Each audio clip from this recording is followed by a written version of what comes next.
con el niño costero, ¿qué proyecciones tienes tú para este año? ¿Crecemos? No, pero nos congelamos, decrecemos. ¿Cómo lo ves? Bueno, teniendo presente el reporte de inflación del Banco Central, el último, hay un gráfico donde se puede ver en que muestra cómo con el niño del 83 se redujo el PBI 10 puntos con respecto al año precedente, el niño del 98 redujo 7 puntos con respecto al año precedente. Yo diría que se va a reducir 4 puntos con respecto al año 2016, es decir, el 2017 no se crecería. Cero. Cero. Ahora, estamos acostumbrados a crecer, o sea, de acuerdo a los últimos años, siempre ha habido una progresión, ¿no? O un crecimiento sostenido.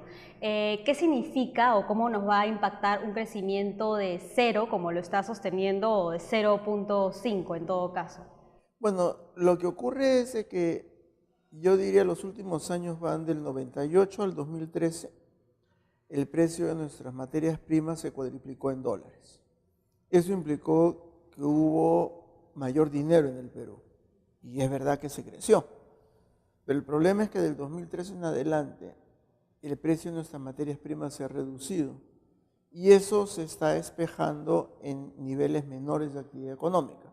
No es algo que haya hecho bien o mal el Perú. No es la pacificación y la estabilización, no es el retorno de la democracia, no es nada. Son fenómenos externos que ocurren al Perú. En adición a eso, este año en particular nos han insistido hasta el hartazgo de que ha ocurrido algo excepcional. Se ha comparado con eventos con el niño en 1925.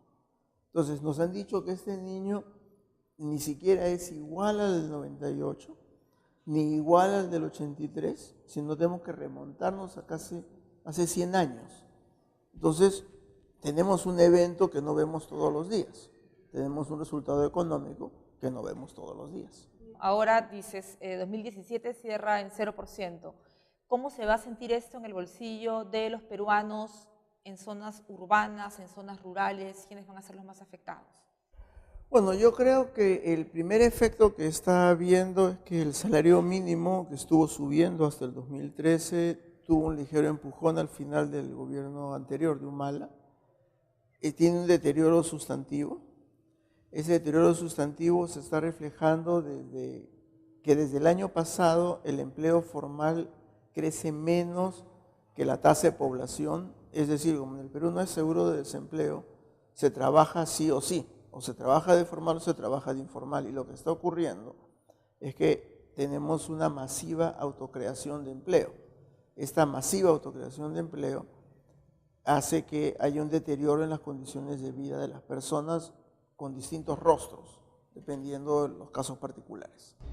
Ejemplos de esto, por ejemplo, o sea, cuando dice masiva autocreación de empleo. Los ejemplos son los habituales, o sea, desde la persona en un semáforo vendiendo mercaderías, desde la persona que alquila un vehículo para hacer servicios de taxi, para la persona que en su empleo formal le dicen, ahora te vamos a pagar informalmente. Hay 1000 rostros, los casos peculiares son distintos, pero los rostros son conocidos, no hay ninguna nueva manera de trabajo informal. Todas las formas de trabajo informal ya se conocen. Se va a sentir, digamos, esta pegada de todas maneras en los bolsillos, Yo creo ¿no? de que lo van a sentir básicamente los 3 primeros puntos de impacto. Van a ser los centros comerciales, o sea, no hay dinero para ir al centro comercial a comer, a ver películas, a pasearse. El siguiente va a ser el salud. Se va a regresar a los servicios públicos, ya no van a haber servicios privados de salud adquiridos por las personas. Y el tercero es educación privada. Va a haber un vuelco a las escuelas públicas, a las universidades públicas, porque ya no hay dinero. ¿Qué podrían hacer las familias y los peruanos de a pie para blindarse ante esta situación? Bueno, la primera medida sería ahorrar, pero ¿qué otras medidas pueden darse, ¿no? O sea, a nivel familiar. Yo lo que diría es que las familias se organicen tal como vivían antes del 2000.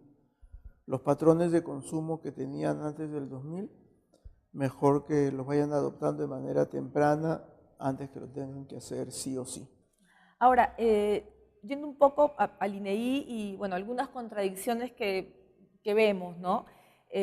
Con respecto a las cifras económicas, ¿no? Hemos crecido, repito, en promedio 6% por varios años, los ingresos fiscales se incrementaron hasta 2013, 2014, considerablemente. La pobreza monetaria cayó, está en 21%, ¿no? Igual es un número importante de personas en pobreza, pero igual digamos que había una reducción de la pobreza monetaria considerable según el INEI. Sin embargo, el 43% de menores de 3 años padece de anemia, ¿no? Y hay todo un tema de déficit calórico como inexplorable o que no conocemos. Entonces, ¿no es una contradicción crecer tanto y que haya tanta anemia? Bueno, en los gráficos que yo he estado publicando en mi cuenta en Twitter, ustedes pueden ver algunos.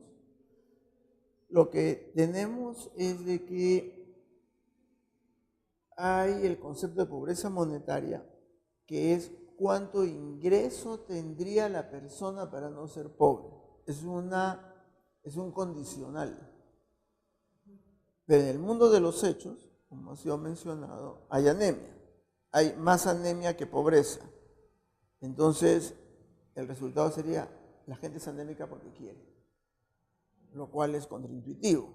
O sea, nadie decide ser anémico, sino que se tiene una realidad que en el hogar la canasta de alimentos que se tiene no permite tener una adecuada cantidad de hierro en la sangre. En el caso del déficit calórico, que esté estancado, como pueden ver, en alrededor de un 30% desde el 2001, lo que se tiene es que los hogares han continuado los hábitos alimenticios que tenían desde comienzos del 2000.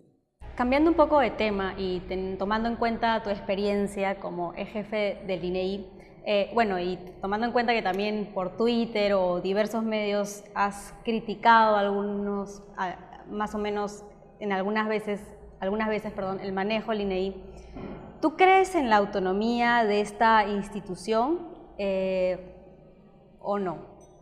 Tengo una definición operativa de autonomía que es que el titular de la entidad pueda ser entrevistado por un medio de comunicación de manera inmediata, sin autorización previa del superior.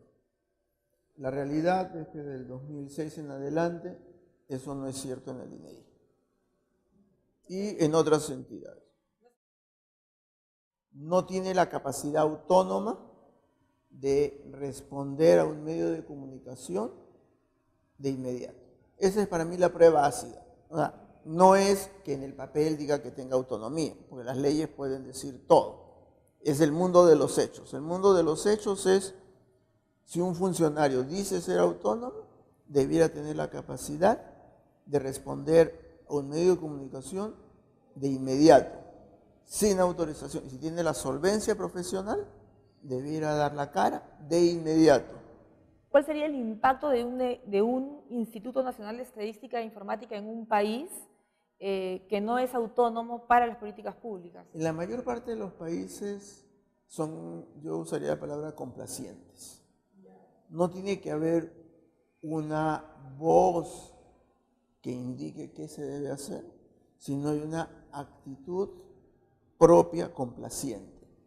Entonces no vamos a hacer nada que pueda incomodar al gobierno.